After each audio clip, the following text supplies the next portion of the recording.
Hi friends, welcome back to my channel.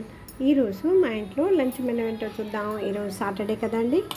So మునక్కాయ, రెండు ముల్లంగి, ఒక క్యారెట్, ఒక బ్రింజాల్ వంకాయ అన్నీ వేసి సాంబార్ చేస్తాను అనమాట.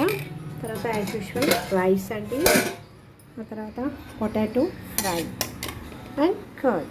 సో ఇదండి ఈరోజు మా ఇంట్లో లంచ్ మెనూ. మీరు మీ ఇంట్లో ఏం చేస్తుంది కామెంట్ చేయండి. నా ఛానల్ ఫస్ట్ టైం చూస్తున్నట్లయితే సబ్స్క్రైబ్ చేసి, షేర్ చేసి, లైక్ చేసి, గంట బెల్ ప్రెస్ చేసి ఆల్ అనే ఆప్షన్ని క్లిక్ చేయండి. అప్పుడే నేను ఏమైనా కొత్త వీడియోస్ పెట్టినప్పుడు మీకు నోటిఫికేషన్ వస్తుంది. మీరు చూడొచ్చు, నాకు సపోర్ట్ చేయొచ్చు. Please support my channel. Thank you for watching.